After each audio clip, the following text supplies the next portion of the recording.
নমস্কার। একটা কথা মাথায় রাখবেন, বন্ধু স্বামী স্ত্রীর সম্পর্ক তখনই মজবুত হবে সারা পৃথিবীর সামনে যখন একসাথে মোকাবেলা করতে পারবেন।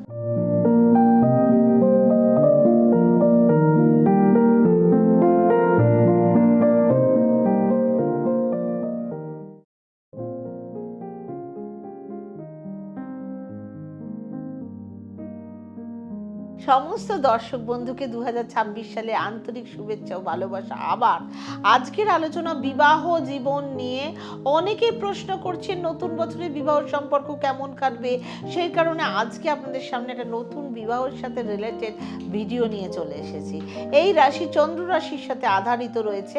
যদি আপনি আপনার জন্মকুষ্ঠী বিশ্লেষণ করাতে চান তাহলে অবশ্যই ডেসক্রিপশন বক্সে দেওয়া নাম্বারের সাথে অবশ্যই যোগাযোগ করুন। যদি আপনার বিবাহ না হয় তাহলে অবশ্যই আপনার 7th হাউসের লর্ড পীড়িত রয়েছে, অথবা শনির নেগেটিভ এফেক্ট আপনার 7th হাউসে পড়েছে, অথবা আপনার 4th হাউসেও কোনো রকম সমস্যা রয়েছে। কারণ 4th হাউস হচ্ছে সুখের ঘর, 2nd হাউস হচ্ছে পরিবারের হাউস, এবং 7th হাউস হচ্ছে বিবাহের হাউস। সেক্ষেত্রে এই তিনটে হাউস বিবাহের সাথে রিলেটেড।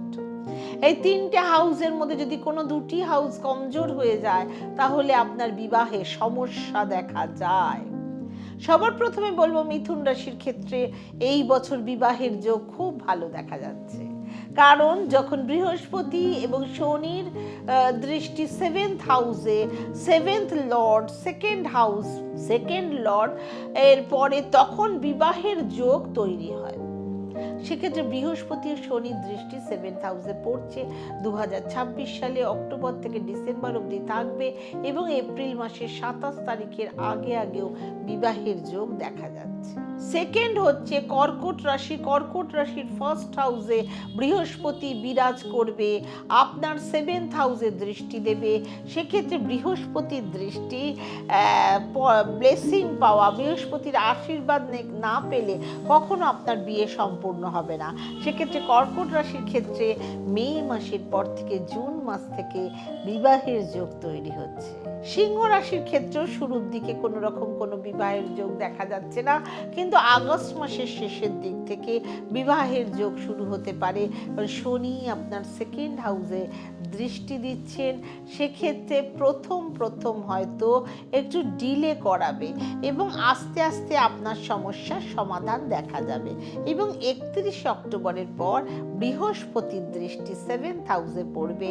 সেক্ষেত্রে বৃহস্পতির দৃষ্টি থাকবে বিবাহের ক্ষেত্রে এবং জবরদস্ত টাইম ফ্রেম তৈরি হবে। আপনার বিবাহের রাজযোগ তৈরি হবে 26-এর শেষের দিকে। কন্যা রাশির ক্ষেত্রে আপনার 7th হাউসে শনি বিরাজিত রয়েছে, বৃহস্পতির দৃষ্টি আপনার 7th হাউসে পড়ছে। সেক্ষেত্রে শনি যখন 7th হাউসে বিরাজ করে তখন আপনার বিবাহের ক্ষেত্রে খুব ভালো যোগ তৈরি হয়। আপনার 2025-এ হয় বিবাহ হয়ে গেছে, অথবা 2026 বা 27-এ আপনার বিবাহ অবশ্যই হবে। যদি তাও আপনার বিবাহ কোনো সমস্যা থেকে থাকে, আপনার বিবাহ হচ্ছে না, তাহলে বলবো অবশ্যই কোনো ভালো অ্যাস্ট্রো গাইডারের পরামর্শ নিন।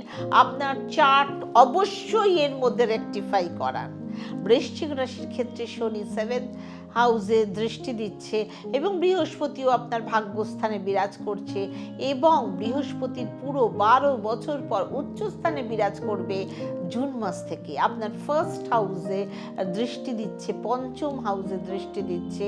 সেক্ষেত্রে 2nd জুনের পর থেকে বৃশ্চিক রাশির বিবাহ যোগ তৈরি হতে চলেছে।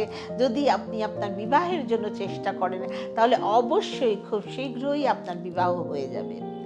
মকর রাশির ক্ষেত্রে আপনার 7th হাউসে বৃহস্পতি বিরাজ করবে 3rd জুন থেকে, এবং আপনার 3rd হাউসে শনি বিরাজ করছে। সেক্ষেত্রে যখন শনিদেব আপনার 3rd হাউসে ট্রানজিট করবে খুব ভালো ফল দেবে, আপনার ডিজায়ার ফুলফিল হবে।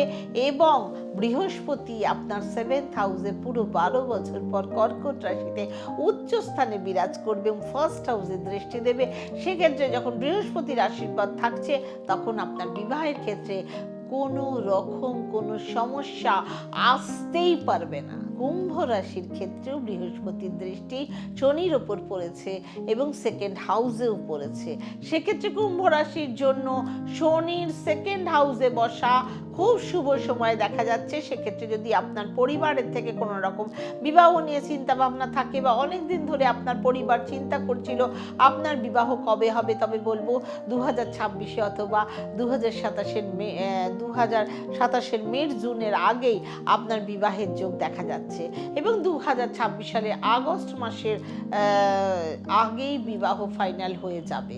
বিবাহের সাথে রিলেটেড কি কি উপায় করা যেতে পারে? সবার প্রথমে আপনাকে বৃহস্পতিবার ব্রত রাখতে হবে। 2 নাম্বার, প্রতিদিন শুক্রের বীজ মন্ত্র ওং গ্রাং গ্রিং রোং সাহা শুক্রায় নম জপ করতে হবে। আপনার 7th হাউসের লর্ড, যে লর্ড বসে আছে বা 7th হাউসের মানে হাউসের অধিপতির বীজ মন্ত্র পাঠ করতে হবে। যদি আপনার বিবাহে বাধা আসে, বিবাহ না হতে চায়, এই উপায়গুলো করুন, অবশ্যই আপনারা শুভ ফল পাবেন। সুখে থাকুন, ভালো থাকুন। ওম শান্তি।